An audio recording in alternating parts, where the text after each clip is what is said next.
Bago ang lahat, ang OKC Thunder ang frontrunner na maging back-to-back champion ngayong 2020 era.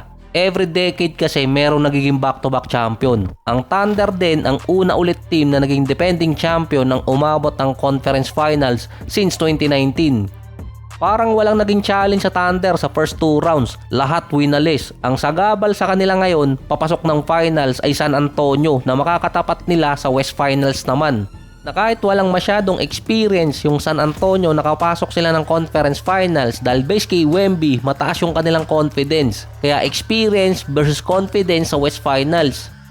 Baka dito pa ma-motivate si Wembanyama dahil bago yung Game 1 ng West Finals, i-announce na kung sino ang mananalo ng MVP. Ang naglalaban kasi doon si Jokic, SGA at si Wemby. So nakuha na ni Wemby ang Defensive Player of the Year. Yung MVP na hinahabol niya at nangampan niya pa siya, ang frontrunner kasi doon si SGA. Bago pa lang din yung 2026 season, na-motivate na rin kasi si Wembanyama dahil nauna sa kanya mag-champion si Chet Holmgren na kinukonsider na karibal niya. So base sa series, times 4 ang San Antonio kontra sa Thunder na times 1.3. Mas pinapaboran kasi ng mga analysts ang Thunder papasok ng NBA Finals. Mostly, pinili nila Thunder in 7. Safe choice yun. Dahil parang walang pipili ng isang team at sasabing aabutin ng Game 7 kung sigurado na sila. Sa head-to-head matchup ng dalawang teams, 4-1 ang San Antonio sa regular season kontra sa Thunder. Sa span pa ng 2 weeks or 13 days, tinalo ng Spurs ang Thunder. Meron pa dong na back-to-back na tinalo ng San Antonio yung OKC. Kaya tinawag na kryptonite ng Thunder yung Spurs. Si SGA nag-average no ng 29 points, 5 rebounds, 4 assists, 1 block per game versus Spurs. Si Wemby naman sa 5 games versus Thunder, hindi siya umabot no ng 30 minutes. Nasa average si Wemby ng 25 minutes, 18 points, 9 rebounds, 2 assists at 1 block per game. Sa playoffs naman, ang Thunder merong 121 points, 41 rebounds, 26 assists, 10 steals, 5 blocks, 51 and 36%. Ang team na nakakalaban nila may average lang na 105 points. Ito yung points allowed na binibigay ng Thunder sa kalaban nila. 16 points difference din yun. Sila din ang number 1 offensive rating team pagdating ng playoffs, 124 at nasa 106 ang defensive rating ng Thunder. Isa din sila sa best defensive team at offensive team.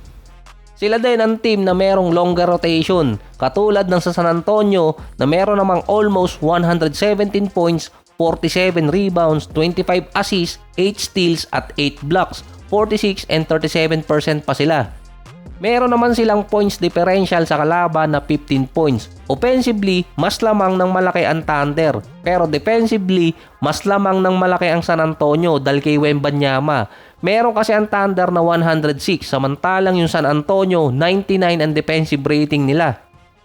Dahil mostly nalilimit kasi ng San Antonio yung kalaban nila pagdating sa points in the paint dahil kay Wembanyama. Kaya nalimit lang nila yung Minnesota sa 36 points per game kontra sa Spurs na merong at least 54 points sa points in the paint. May double big man setup pa yung Thunder, si Hartenstein at si Holmgren. May average pa si Holmgren ngayong playoffs na 18 points, 9 rebounds, 1 assist, 1 steal, 2 blocks, 60 and 38. Ito rin ang consider na best playoff run niya sa kanyang karir.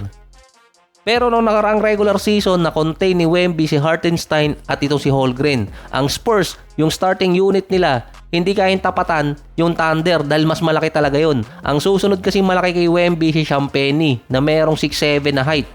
Pero nakakalaban din nilang dalawang teams, mas malalaki din sa kanila eh. Yung Portland, meron dalawang matangkad. Itong Minnesota, may Nash Reed, Gobert at Randle naman, pero na-shutdown pa rin nila. Matatapatan naman ng Spurs ang guard ng Thunder. Meron silang Caruso, Cason Wallace, Jared McCain, Lu Dort at AJ Mitchell. Ang Spurs, merong Fox, Cassell, Basil na rin, Harper at Keldon Johnson. Ang best two-way guard pa ng Spurs si Stephon Cassell dahil siya yung ginamit na secondary defender dati behind kay Wemby. Nag-a-average siya ng almost 20 points, 5 rebounds, 6 assists, 49 and 44%. Siya yung consider na second best player sa playoffs sa San Antonio behind kay Wembanyama at halos kabuild din itong si Cassell, si SGA. Pangontra ng San Antonio si Wembanyama kontra sa double big man ng Thunder. Tapos yung isa pa nilang big man na tawa lang ng tawa. Si Stephon Castle naman, nasya-shutdown kasi niya si SGA na may total lang si SGA na 36% mula sa field kapag si Castle ang nagbabantay sa kanya. At ang pinaka-importante pa kasi doon, kapag si Castle ang bantay nitong si SGA, nasya-shutdown yung Bluetooth ng buong Thunder. Dahil yung nag-iisang panalo ng Thunder kontra San Antonio, meron ng 15 free throws si SGA. Pero prior doon, na-shutdown kasi ng Spurs yung buong free throws nitong si SGA na meron lang 7 per game nung first 3 games nila kontra sa Spurs na natatalo sila. Si Jalen Williams naman na merong hamstring injury nung nakaraan, babalik na rin sa Thunder based kay Coach Dignault. Healthy na ulit si Williams. Siya rin yung game changer sa Thunder. Dahil sa starting unit nung nawala siya, ang pumalit si AJ Mitchell na grabe rin yung pinakita ng first round at second round. At siya naman yung magiging replacement of the bench. So based naman sa mga fans, baka gamitan ulit ng Thunder na mahiwagang tawagan yung San Antonio. Galing na rin sa yours truly, SGA. Sinagot na rin kasi ni SGA na hindi niya iniisip na laging pabor sa kanila yung tawagan ng mga referee. Na tinawag na nga siyang free throw merchant. Based din kay SGA, kung may mali sa tawag ng referee, i-challenge na lang nila. Sa playoffs kasi ngayon, mukhang naging villain si SGA at yung Thunder. Common yun sa nagiging contender na team or nagcha-champion. Nabibigyan ng masamang reputasyon. Dati naka-all out yung Golden State na kaya sila nananalo, nai-injured yung player or best player ng kalaban. Ngayon naman yung Thunder, nabibigyan sila ng pabor na tawag. Based sa stats o record, ang number 1 free throw team ng playoffs ngayong taon, Nuggets, 30 per game. Ang susunod sa kanila, Magic at Cavaliers na merong 28 at 27. Ang San Antonio ang number 6 na meron 26 free throws per game. Ang Thunder pangatlo sa pinakamababa na merong free throw attempts, 21 per game, kalahati doon kay SGA pa. Kaya ako sinasabi kapag napangiwi yung mukha ni SGA, tinatawagan ng foul dahil galing yung kay Edwards. Sinabihan niya kasi dati yung referee na nag-iba lang yung mukha ni SGA, foul na. Hindi kasi pinapansin nitong si SGA na tawagin siyang free throw merchant. Pero kapag pinuna yung mukha niya at itsura niya, nagiging cautious si SGA. Si Edwards ang gumawa nung last season, parang hindi pa yun sa playoffs. Kay Edwards kasi nagsimula yung memes na yan, na kahit yung mga commentator ngayon pinapansin na yung mukha ni SGA.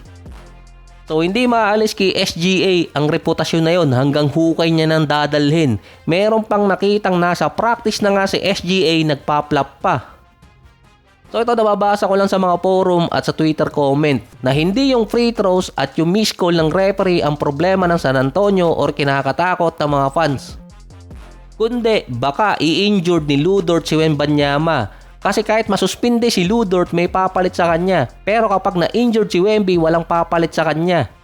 Meron kasing issue noon sa regular season, mga December ata yun, na nag-cost talaga ng galit ng mga fans ng Spurs na sinasadya di umano ni Lu Dort na ilabas yung mga paa niya para tamaan itong si Wemby at ma-injured.